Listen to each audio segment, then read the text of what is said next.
Самер Ель-Саярі виступає із презентацією на тему «Автономні та децентралізовані міста для забезпечення сталого життя через незалежне електропостачання».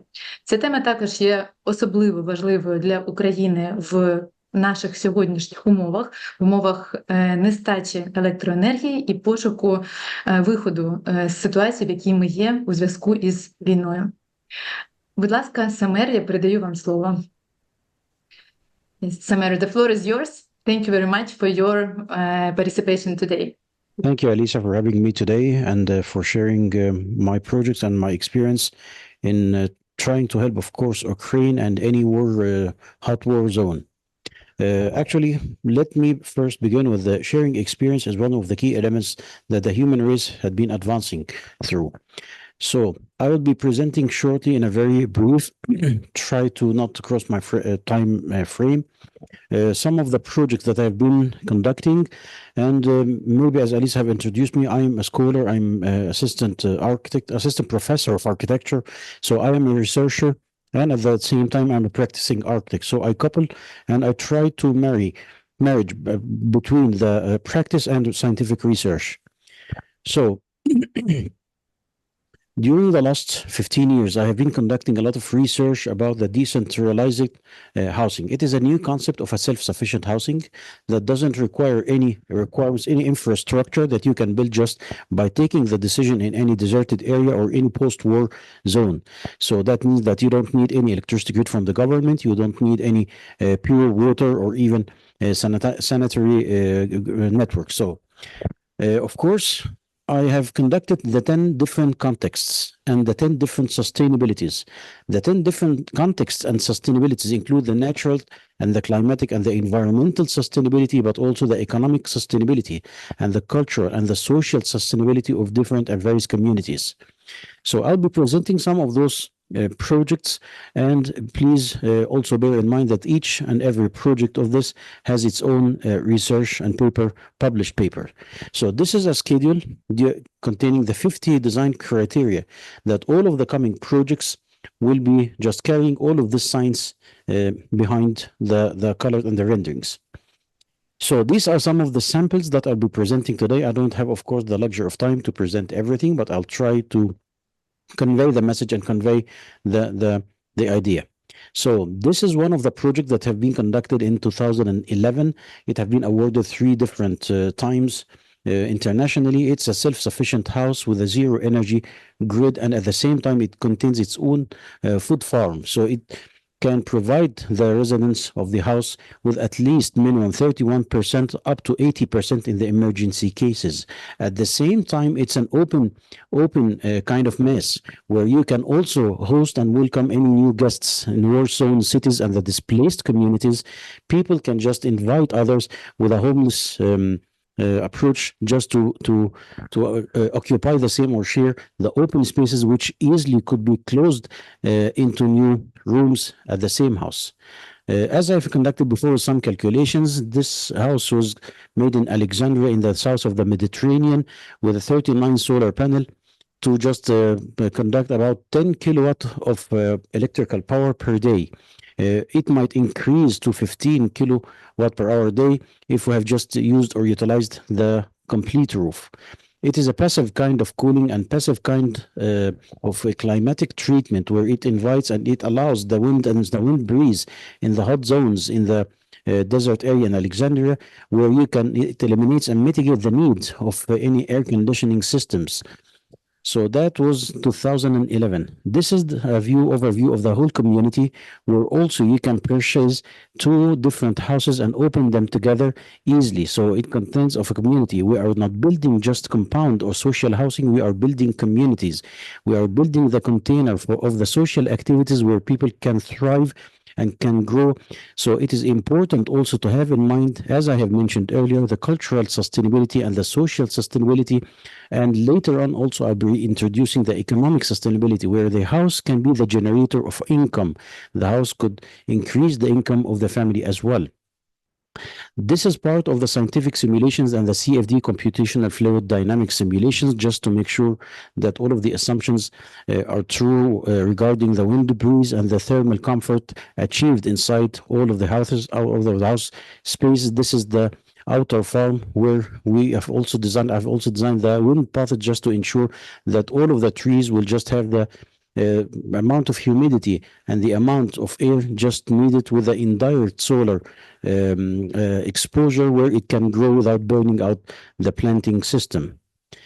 These are part of the simulation of the first experiment. And now, please let me switch to another experiment in Arizona in the United States with the same concepts in mind. This is a house where you can accommodate and just you don't need to leave this house for at least 1 year, where you can find your own farming system inside, your own watering system inside, because this is in the Arizona desert where there is abundance of several water bodies that were equipped inside the house itself.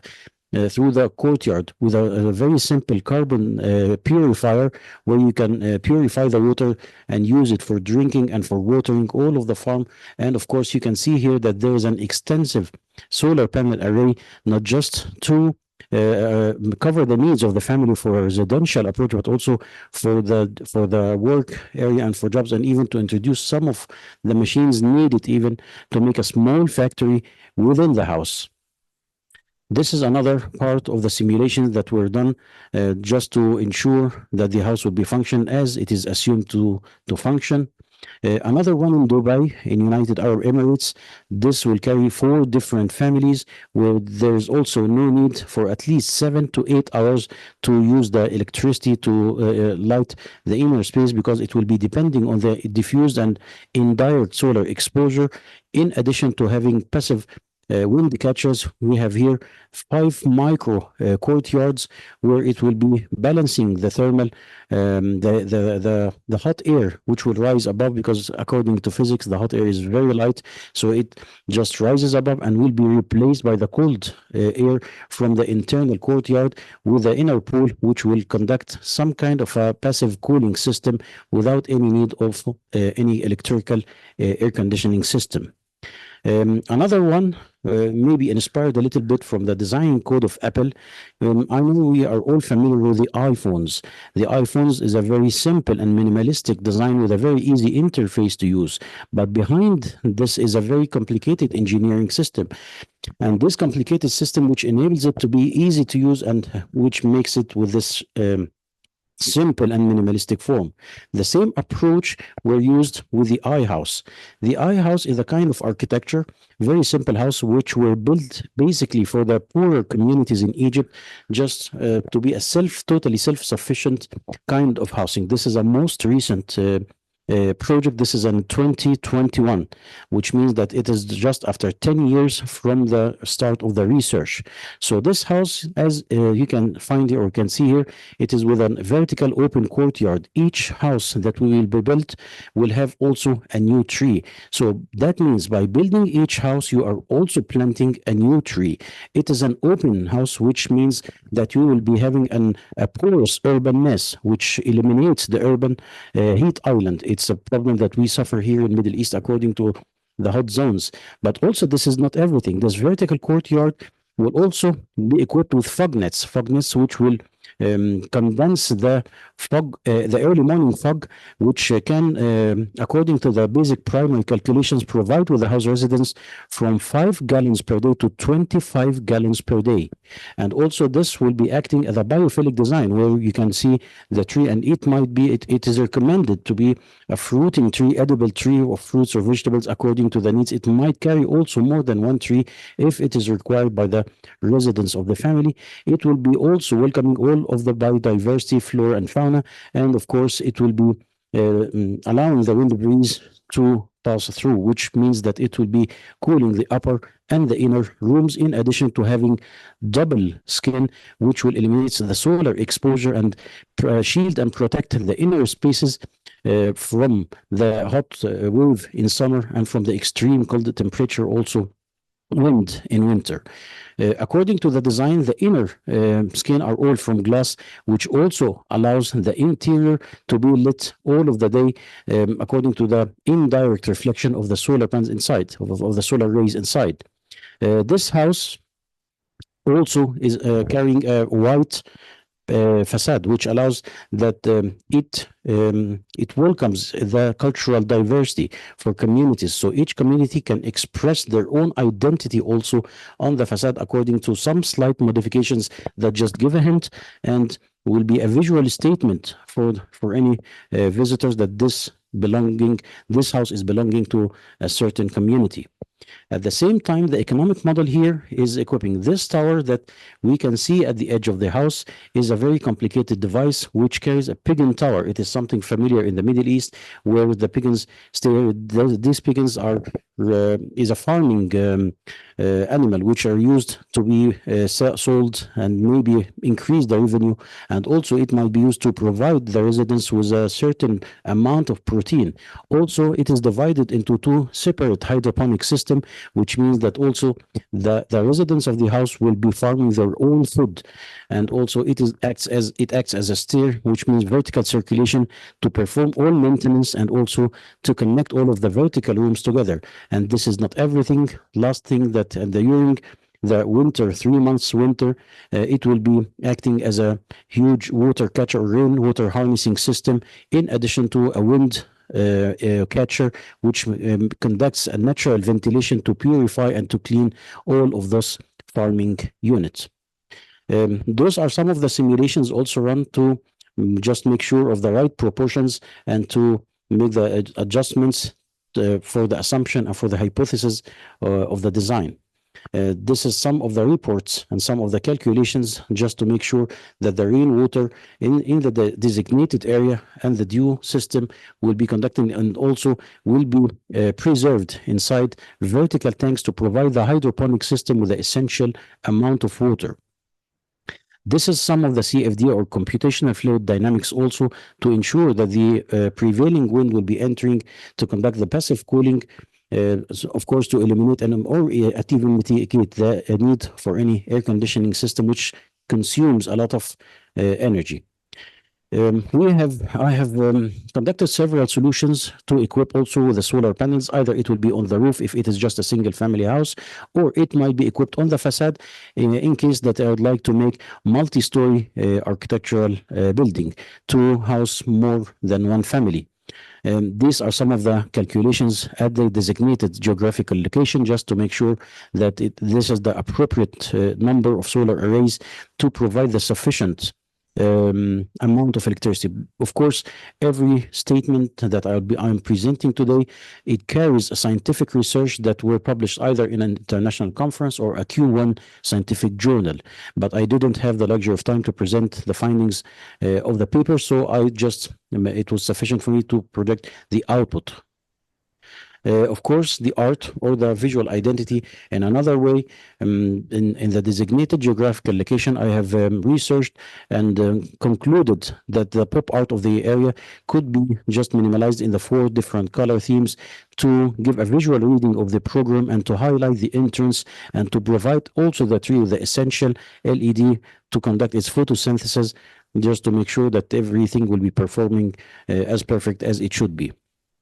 Also, the composability and design were studied. It is a very higher level of modularity where adaptability and flexibility is a key factor because, in the poorer communities and which lacks the infrastructure, you don't know the urban scenario that you'll be facing, and the lack of infrastructure is another pressuring component. So it was essential to conduct more than one scenario and to redesign the whole building just to accept the different scenarios according to the urban scenario that will be facing. So starting from the compact attached unit or dispersed or arranged, which shares the same services core, the services duct core, or even 4 different families could just share one major courtyard with their micro vertical courtyards for them to nourish. And as I have mentioned earlier, it is part of the cultural sustainability and the social sustainability.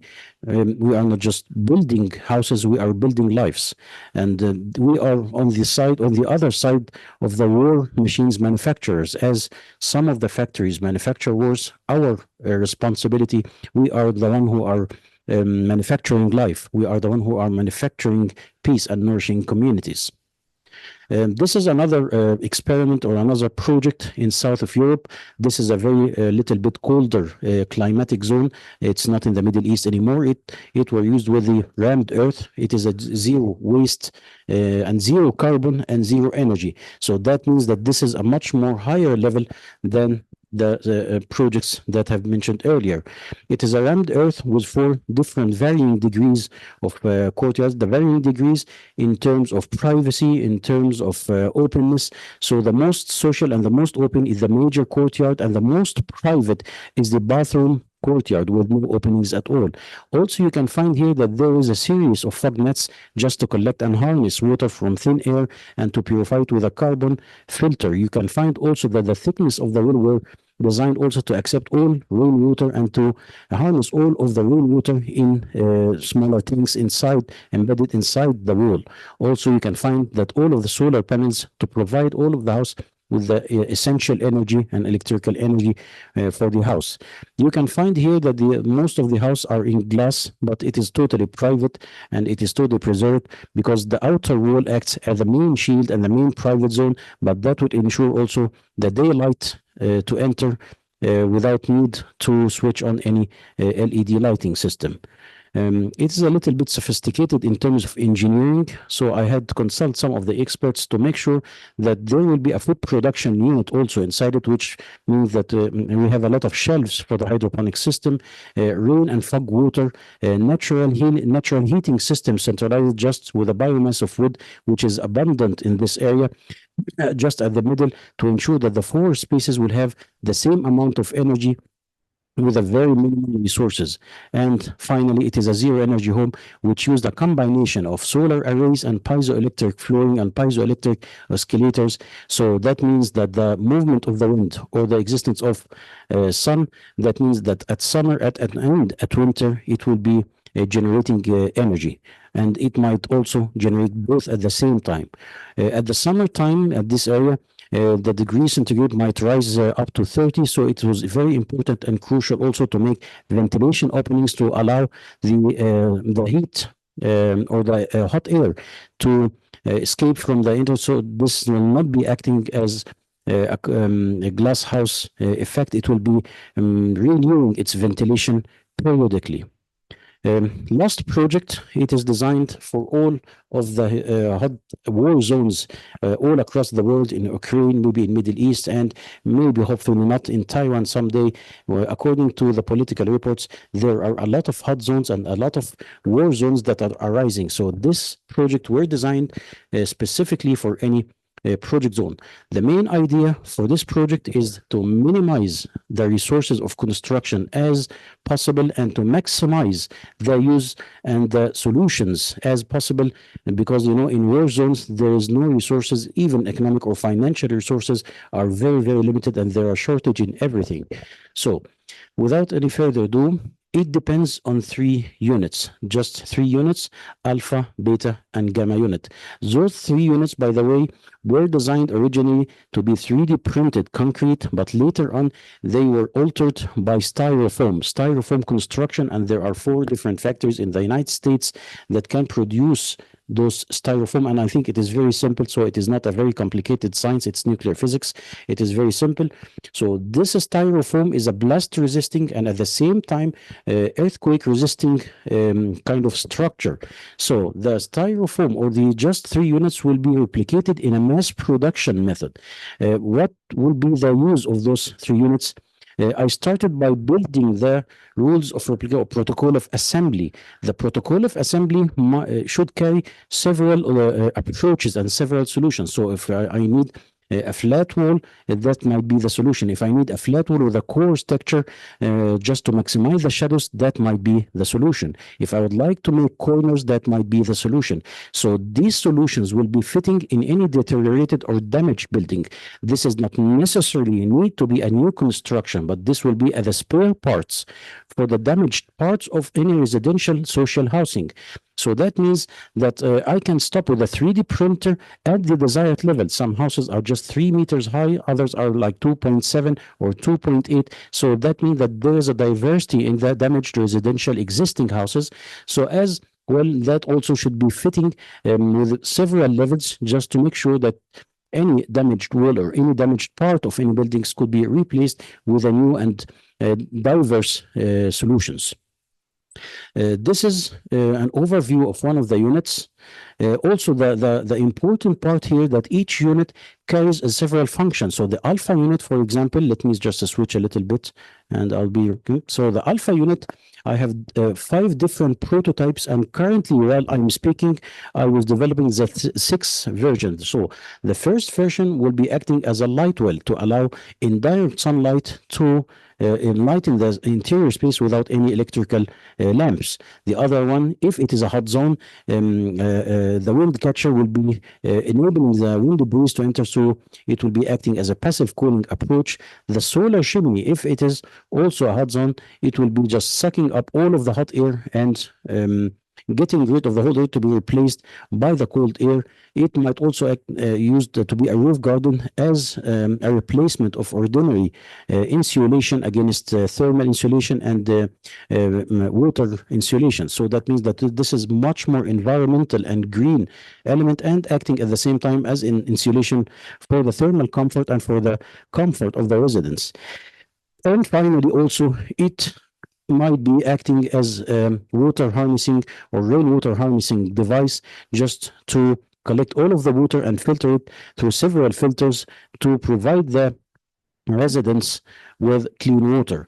So this is just one unit, which is called the alpha unit, with 5 different variations. So switching again to the unit, you can find that all of those 5 units are just in one micro house. Another unit also were equipped to be acting as a trombone that will be providing heat during the winter and cooling during the summer. So it acts both ways, both in summer and in winter. Of course, also the rules of assembly. If just I started with one small unit, what are the strategies of expansion? So I have invented several strategies of expansion. Say that the resident have very limited financial resources, so he will be starting with a very small apartment, but later on he can secure more financial resources to expand. Or maybe his family is growing, a newly married couple, after a couple of years will have 2 babies, and those babies will be children, and children needs more room. So there should be also a strategy for expansion. The horizontal expansion were studied with several strategies, as I've mentioned. So this is the designated design, but also there are several different design, and this is very important and crucial to secure the cultural and social sustainability. Families are different. Families carry different identities. So there is no one solution that fits all. Also, there should be several solutions according to these families. So each family will be designing its own house according to their needs and their aspirations and their identity. So it is very important to make micro apartments or micro tiny houses according to that reason. But also, when this house or this family can secure more financial resources, also the house should be growing as the family grows. The family grows in terms of number. A newly married couple is just 2 person. After a couple of kids, there will be 4 person. But also in terms of the individual, the newly married couple will be young, but later, after some years, will be a little bit older, and their children also will grow. So why not the container of their life, which is the house, also should be growing with the needs of the family and with the needs, with the age of the residents. So also, you also will be noticing that each solution with the number of the units, so the alpha and beta and gamma units are also numbered here with the area. Sorry that the area is a square feet, but this was developed with our United States partners, which will be constructing this project for several post-war areas. This is an imaginary depiction of the site with two different scenarios using the Icon 3D printer. Either it will be a prefabricated units then assembled, or it will be a cast in situ approach, which will be having a longer linear housing approach. Switching from United States to Japan, this is the last project today. It is an origami shelter. It is a very rapid deployment shelter with a very cheap and low cost solution just from paper. It's called origami because this is very important to have a cultural, sustainable approach. And the Japanese, the inventors of the origami art, will understand and will appreciate the origami shelter. So the main idea here will be just this one sheet. This is the unfolded piece of cardboard, and I just gave them this template in an AutoCAD file, and their factories will be cutting all of this and making the valleys and mountains. As you can find here, the V stands for valley and the M stands for mountain. By folding this again, you can have several prototypes. So those are the prototypes for just one shelter, but it doesn't really stops here. It also expands, and you can transform your shelter according to your need. Also, if it is just one person or maximum two person, you can use this design. But if you need something more than this, like as a field hospital or a small kitchen for the community or even a small school, it also could be expanded easily because, you know, as you can find here, each unit will be having two doors or two egresses, two entryways, which means that there is a branching method.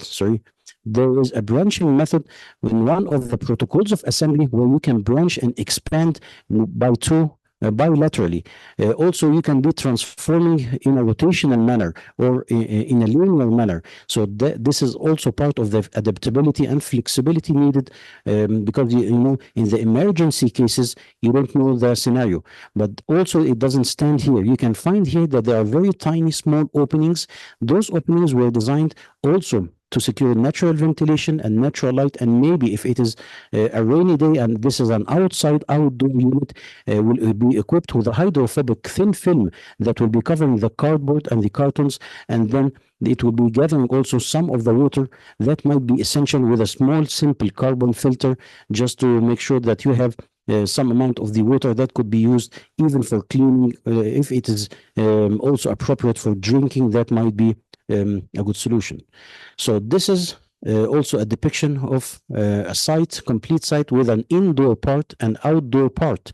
So that means that it could be functioning well in both scenarios.